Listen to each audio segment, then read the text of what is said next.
பெருமழையால் அதிகம் பாதிக்கப்பட்டுள்ள திருச்செந்தூர் அருகே உள்ள ஆறுமுக நேரியில் மின்சாரம் துண்டிக்கப்பட்டுள்ளது. மழை வெள்ளத்தில் மின்கம்பிகள் அடித்து செல்லப்பட்ட நிலையில் மின்வாரிய ஊழியர்கள் தீவிரமாக சீரமைப்பு பணிகளில் ஈடுபட்டு வருகின்றனர்.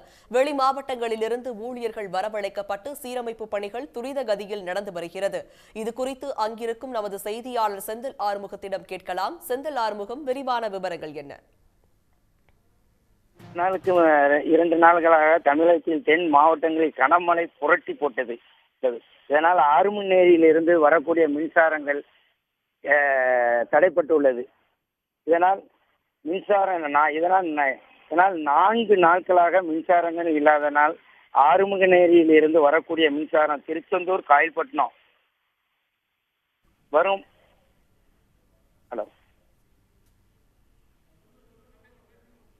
மழை ஓய்ந்ததால் வேலைகள், மின்சார ஊழியர்கள் அதிகமானவர்கள் நின்று வேலை நடைபெற்றுக் கொண்டிருக்கிறது.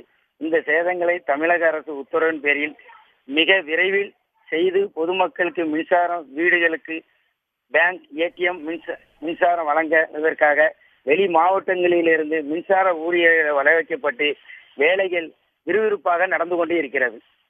உடனுக்குடன் செய்திகளை தெரிந்து கொள்ள சன் நியூஸ் பெல் ஐகானை கிளிக் பண்ணுங்க.